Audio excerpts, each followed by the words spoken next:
Magandang umaga mula sa Pag-asa Weather Forecasting Center. Ito na ating update sa mga binabantayan nating bagyo sa loob ng ating Philippine Area of Responsibility.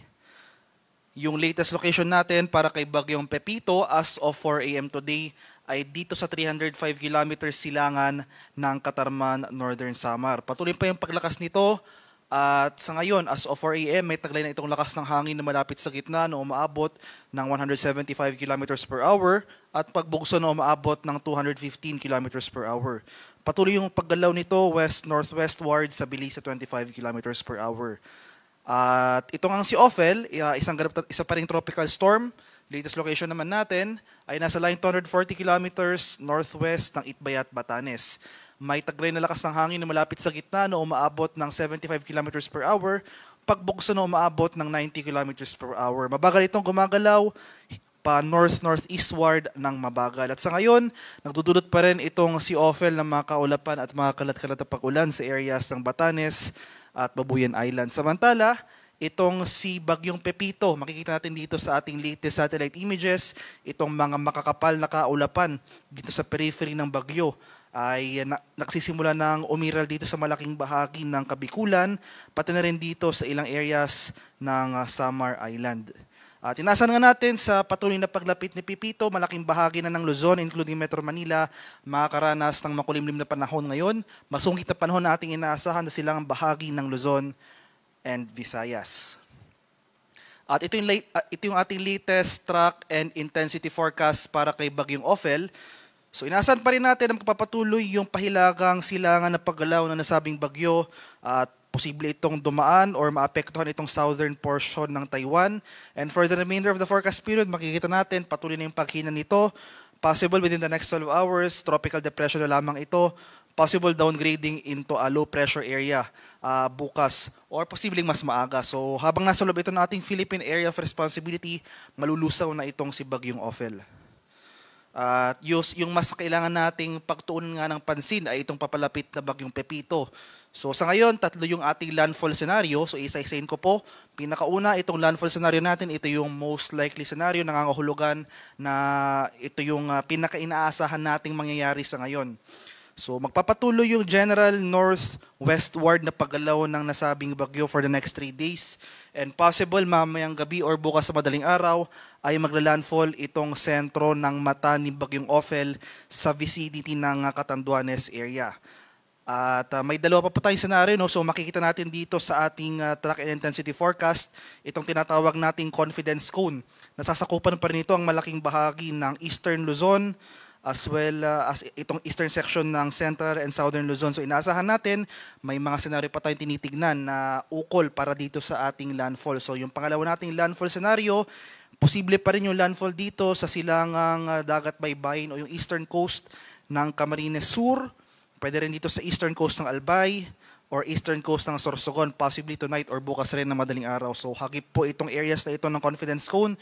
Maganda po tayo dyan sa posibleng or hindi natin tinatanggal yung possibility ng landfall over these areas. Yung pangatlo naman nating landfall scenario ay dito sa eastern coast ng Quezon or Aurora bukas ng hapon or sa gabi. So inaasahan natin yung once na magla-landfall itong bagyo, possibly dito sa area ng Catanduanes, magkaroon ito ng pangalawang landfall sa eastern coast ng Quezon or Aurora bukas nga ng hapon or gabi.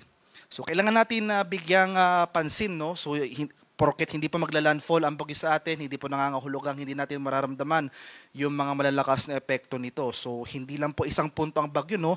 Malawak ang epekto ng Bagyong Pepito. So inaasahan natin habang lumalapit ito sa ating kalupaan, yung mga impacts na ating inaasahan na dala ng bagyo, una-una sa lahat itong malalakas na hangin, posibleng mahagip itong eastern section ng Luzon as well as itong eastern section ng Eastern Visayas.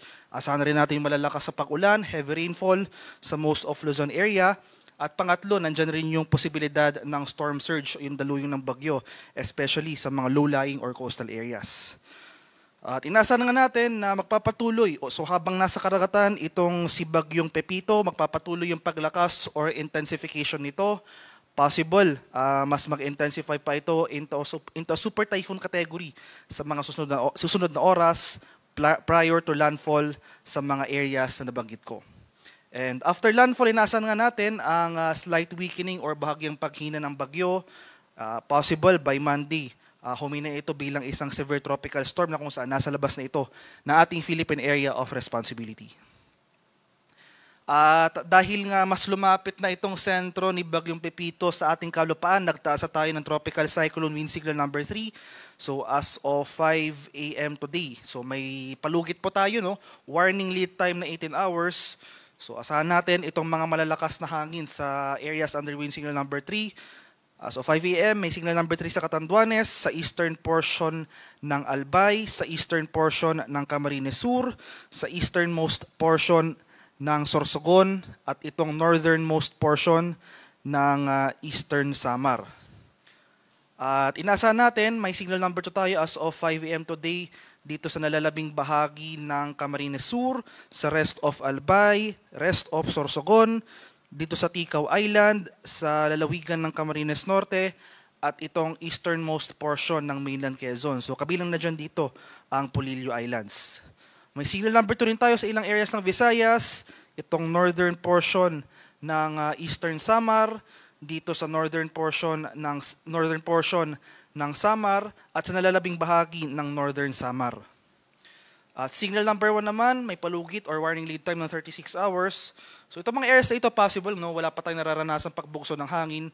Pero ayun nga po, dahil sa lead time for the next 36 hours, magsisimula tayo makakaranas ng mga malalakas na hangin na dala ng papalapit na Bagyong Pepito. So nalalabing bahagi ng Masbate, including Bores Island, dito sa area ng Marinduque, nalalabing bahagi ng Quezon, dito sa area ng Laguna, sa Rizal, dito sa Cavite, sa Batangas, Metro Manila, sa area ng Zambales, Bataan, Bulacan, Pampanga, Tarlac.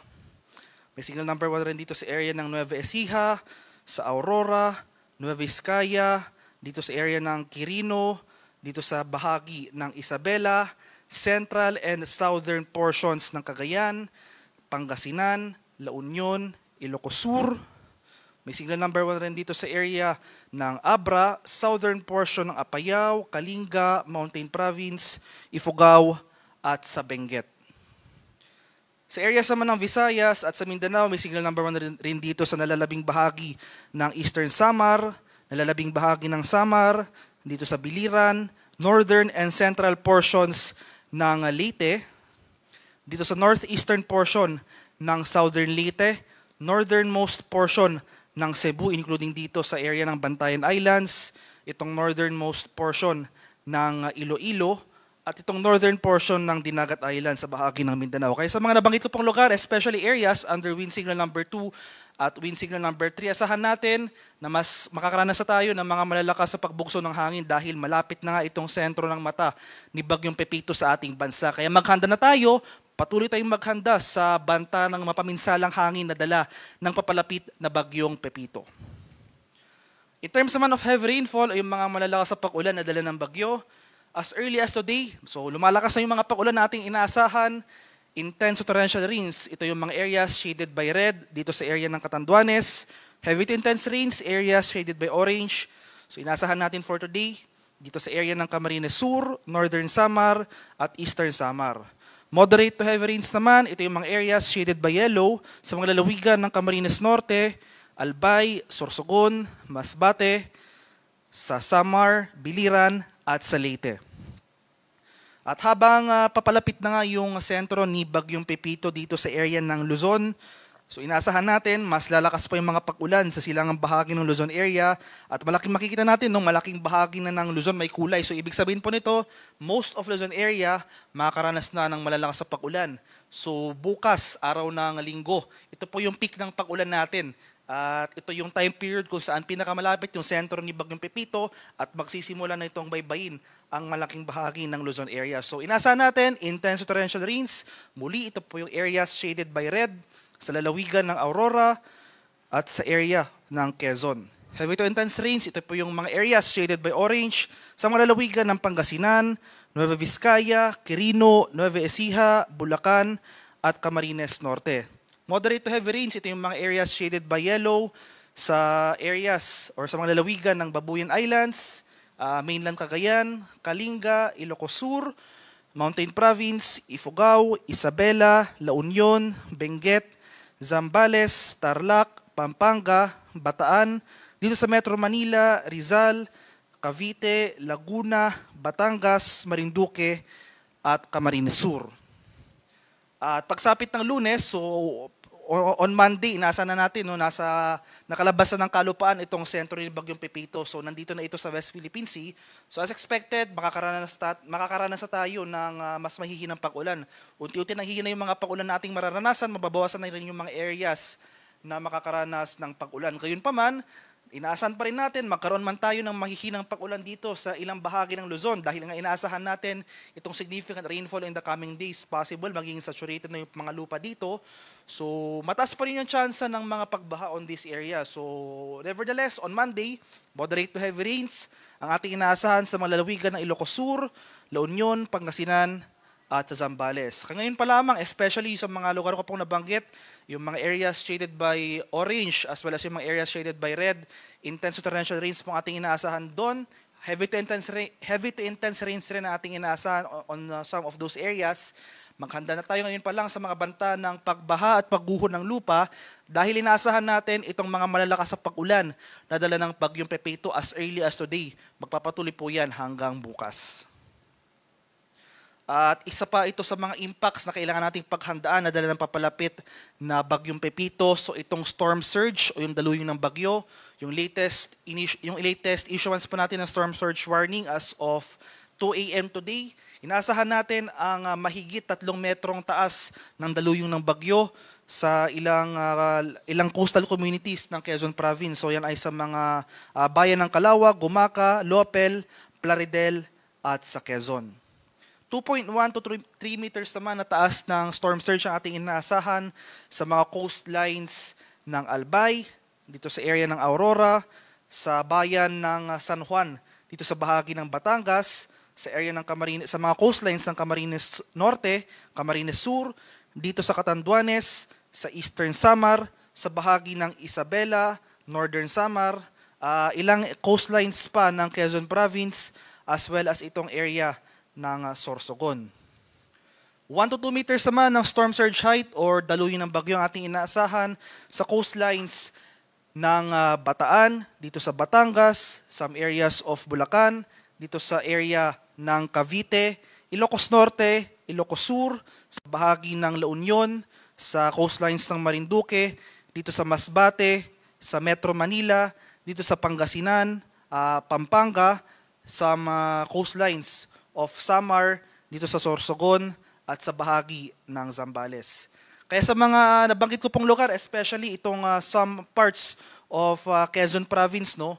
So ngayon pa lang, maghanda na po tayo, lumikas na po tayo, especially yung ating mga kababayan sa low-lying or sa mga coastal areas dahil nga inaasahan natin ang pagtaas ng ating mga alon sa mga areas na ito. So makipag-ugnayan po tayo sa ating mga lokal na pamahalaan para mapaghandaan itong storm surge. So itong storm surge, isa po ito sa mga pinakamapanganib na epekto ng papalapit na bagyo. So wag na po nating antayin na lumapit pa ang sentro ng bagyo sa ating locality. Ngayon pa lamang, nag-issue na po tayo ng storm surge warning. Inulit ko po, itong area ng Quezon Province, some coastlines along this area, maghanda po tayo sa banta ng storm surge ngayon pa lamang.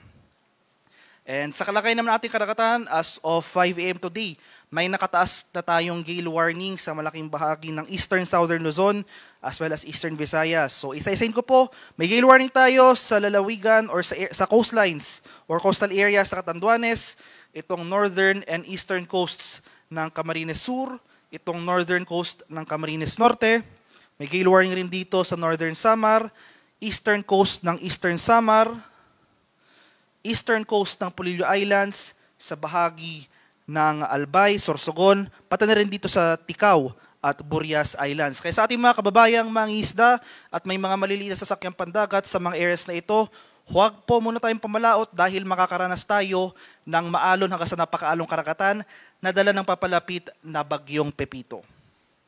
At ito naman yung mga lugar na outside gale warning areas. Makakaranas pa rin tayo ng maalong karagatan sa mga dagat baybay ng Dinagat Islands and Northern Quezon, seaboards of Isabela, Surigao del Norte, including Siargao and Bukas Grande Islands, Remaining seaboards ng Polillo Islands and Quezon, Bicol Region, and Eastern Visayas. Maalong karagatan rin na ating inaasahan sa Eastern Seaboards ng Cagayan, Babuyan Islands, Seaboard of Surigao del Sur, Seaboards of Marinduque, Romblon, and Northern Cebu.